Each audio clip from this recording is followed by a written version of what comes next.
Islamic দৃষ্টিকোণ থেকে যদি চিন্তা করেন সেক্ষেত্রে কিন্তু আজকের ভিডিওটি আপনার কাছে খারাপ লাগতে পারে। খারাপ লাগা সত্ত্বেও ভিডিওটি তৈরি করছি কারণ আমাদের অসংখ্য অডিয়েন্স আমাদেরকে মেসেজ করেন, কমেন্ট করেন একটি গুরুত্বপূর্ণ ভিডিও দিতে, যেটা ছেলে সন্তান হওয়ার ক্ষেত্রে অনেকটাই হেল্প করবে। ডাক্তার লেন্ড্রুম্বি সেটেলড মেথড অনুযায়ী আজকে আপনাদেরকে কিছু গুরুত্বপূর্ণ টিপস শিখিয়ে দেব, যে টিপসগুলো প্রতিনিয়ত মানলে ছেলে সন্তান হওয়ার সম্ভাবনা বাড়িয়ে দিবে। দীর্ঘদিন থেকে চেষ্টা করছেন ছেলে সন্তান নেওয়ার জন্য, একটি ছেলে সন্তান নিতে পারছেন না, মেয়ে সন্তান হচ্ছে, ভেঙে পড়ছেন, পরিবার থেকে বিভিন্ন ধরনের চাপ বা কটু কথা সহ্য করতে হচ্ছে। আজকের ভিডিওটি দেখে অনেকেই বলতে পারেন যে ছেলে সন্তান হবে না মেয়ের সন্তান হবে, সেটা আপনি কিভাবে নির্ধারণ করেন? আমি ব্যক্তিগতভাবে নির্ধারণ করছি না, ডাক্তার লেন্ড্রুম্বি সেটেলড নামক এক ধরনের বিজ্ঞানের কথাটি সেটি আপনাদেরকে ব্যাখ্যা করছি, যেটার ইফিকেসি রেট প্রায় 80% বেশি। তবে এই তথ্যের অনেকটাই কন্ট্রোভার্সি আছে, তবে আমরা এটার সত্যতা প্রমাণ পেয়েছি। সন্তান নিতে চাইলে একটা সুস্থ শুক্রাণু, একটা সুস্থ ডিম্বাণু দরকার। সুস্থ শুক্রাণু ছেলেদের যে কোনো সময় ইজাকুলেশনে পাওয়া যেতে পারে, কিন্তু মেয়েদের ক্ষেত্রে একটা নির্দিষ্ট সময় পর্যন্ত অপেক্ষা করতে হবে একটা সুস্থ ডিম্বাণুর জন্য। প্রতি মাসে মেয়েদের মাসিক চক্রের একটা মাঝামাঝি সময়ে ডিম্বস্ফোটন হয় এবং তাদের ডিম আসে।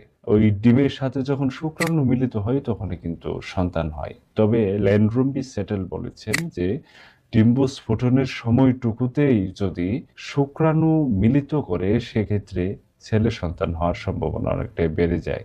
সেই সময়টুকুতে উনি নির্ধারণ করেছেন মাসিকে 13 নাম্বার দিন, 15 নাম্বার দিন এবং 17 নাম্বার দিন। এই তিনটি সময়টাতে ফোকাস রাখতে বলেছেন এবং এই 3 সময়ে মিলিত হওয়ার জন্য উনি নির্দেশনা দিয়েছেন। তবে মিলিত হইতে হবে কখন? মিলিত হওয়ার একটি স্পেসিফিক সময় আছে। প্রত্যেক মানুষের বডিতে হরমোন নিঃসরণ হয় লেট নাইটে। লেট নাইট বলতে শেষ রাতে। শেষ রাতে মিলিত হলে স্পার্মের যে মোটিলিটি সেটা অনেক বেশি থাকে। সেক্ষেত্রে শেষ রাতে মিলিত হতে হবে। তবে মেয়েদের ওভালিউশন হয়েছে কিনা সেটা যদি 100% কনফার্ম করতে পারেন সেক্ষেত্রে ছেলে সন্তান হওয়ার সম্ভাবনাটা অনেকটাই বেড়ে যাবে। সেক্ষেত্রে আপনার কি করতে হবে? মাসিকের 12 থেকে 18 নাম্বার দিন, এই দিনের মধ্যকার সময়টুকুতে ওভালিউশন হয়ে থাকে। ওভালিউশন বুঝতে হলে দুইটি পদ্ধতি মানতে পারেন। একটি হচ্ছে বাজারে কিনতে পাওয়া যায় ওভালিউশন কিট, যেটা ফার্মেসিতে পাওয়া যায়, সেটা এনে চেক করতে পারেন, অথবা কিছু লক্ষণ যেটা জানা থাকলে আপনি বুঝতে পারবেন। সেই লক্ষণগুলো হচ্ছে ওভালিউশনের সময়, মাসিকের 12 থেকে 18 নম্বর সময়, এই সময়ের মধ্যে যদি হঠাৎ করে দেখতে পান আপনার বডির তাপমাত্রা আংশিক বেড়েছে তাহলে বুঝতে হবে ওভালিউশন হয়েছে। সেকেন্ডলি হচ্ছে ঘ্রাণ শক্তি বেড়ে যাবে, পেটের যে কোনো এক সাইডে ব্যথা হবে। ফোর্থলি হচ্ছে মেয়েদের এই সময়টাতে স্রাব, সেই স্রাবের ঘনত্বটা অনেক বেশি আঠালো বর্ণের হয়ে থাকে এবং তার স্বামীকে অনেক বেশি কাছে পেতে ইচ্ছা করে। এই সময়টুকুতে বুঝতে হবে আপনার ওভালিউশন হচ্ছে। এবং যদি ছেলে সন্তান পেতে চান সেক্ষেত্রে আপনি চাইলে কনফার্ম হওয়ার জন্য একটা কিট কিনে এনে কিন্তু টেস্ট করতে পারেন যে আপনার ওভালিউশন পিরিয়ড চলছে কিনা। সেক্ষেত্রে মাসিকের 13 নাম্বার দিন, 15 নাম্বার দিন এবং 17 নাম্বার দিন, এই 3টা দিনে মিলিত হতে হবে। মিলিত হওয়ার কিছু নিয়ম আছে। সেই নিয়মটি হচ্ছে যখন মিলিত হবেন এবং স্বামীর যখন ইজাকুলেশন হবে তখন ডিপ পেনেট্রেট করতে হবে, আর সহজে জরায়ুতে প্রবেশ করবে শুক্রাণু। শুক্রাণুতে 2 ধরনের ক্রোমোজোম থাকে, একটি হচ্ছে এক্স ক্রোমোজোম, ওয়াই ক্রোমোজোম। মেয়েদের ডিম্বাণুতে দুইটাই এক্স ক্রোমোজোম থাকে। ছেলেদের ওয়াই ক্রোমোজোম বহনকারী যে শুক্রাণু সেটা খুব দ্রুত গতি সম্পন্ন হয় এবং এক্স ক্রোমোজোম যেটা সেটা ধীর গতি সম্পন্ন হয়।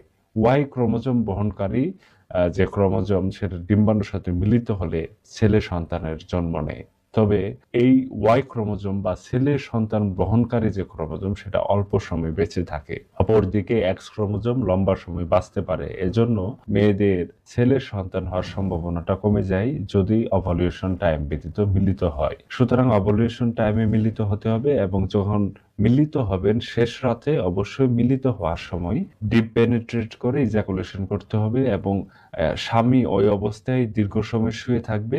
ভেজাইনাল ডোজ ব্যবহার করতে বলি। ছেলে সন্তান হওয়ার ক্ষেত্রে মেয়েদের যে জরায়ুর পরিবেশ সেটা অ্যালকালাইন না অ্যাসিডিক, এটা কিন্তু অনেক বেশি নির্ভর করে। যদি অ্যাসিডিক হয়, অ্যাসিডিক পরিবেশে ওয়াই ক্রোমোজোম বা ছেলে সন্তান হওয়ার যে ক্রোমোজোম সেটা বাঁচতে পারে না।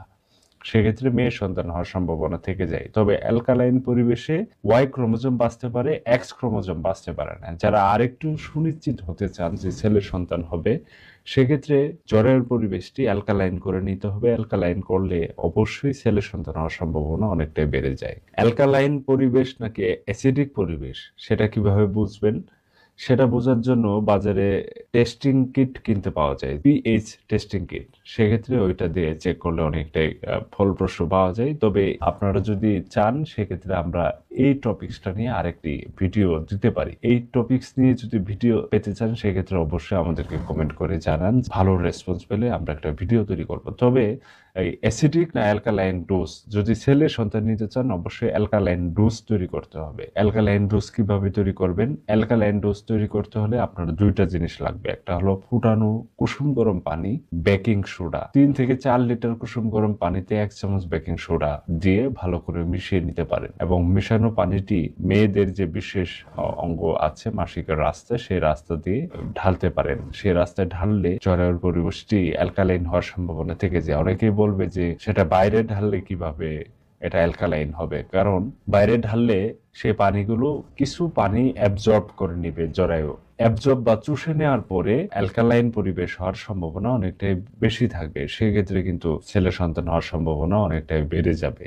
কিছু খাবার আছে যে খাবারগুলো মেয়েদের জরায়ুর পরিবেশটাকে অ্যালকালাইন করতে সাহায্য করে। সেই খাবার সম্পর্কে ভিডিও চাইলে আমরা ভিডিও দিতে পারি, যদি আপনারা কমেন্ট করে আমাদেরকে জানান। এই নিয়মগুলো মানলে ছেলে সন্তান হওয়ার সম্ভাবনা অনেকটাই বেড়ে যায়। তবে যারা দীর্ঘদিন থেকে চেষ্টা করছেন, বিশেষ করে পুরুষরা, অবশ্যই মাল্টিভিটামিন, জিঙ্ক, ভিটামিন ই এগুলো খাবেন। এগুলো খেলে শুক্রাণু অনেক বেশি স্ট্রং বা গতিশীল থাকে।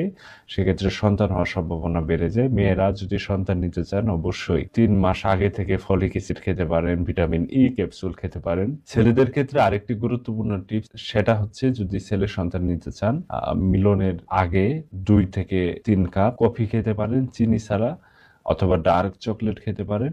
এগুলো শুক্রাণুর গতিশীলতা বৃদ্ধি করতে সাহায্য করে। ভিডিওটি এ পর্যন্ত এখানে শেষ করছি। ভিডিওতে থাকা কোনো তথ্য সম্পর্কে যদি কোনো রেফারেন্স প্রয়োজন হয় বা তথ্য সম্পর্কে আপনার আরও জানার প্রয়োজন হয়, সেক্ষেত্রে আমাদেরকে কমেন্ট করতে পারেন, আমাদেরকে মেসেজ করতে পারেন। সুস্থ থাকুন, ভালো থাকুন। আসসালামু আলাইকুম।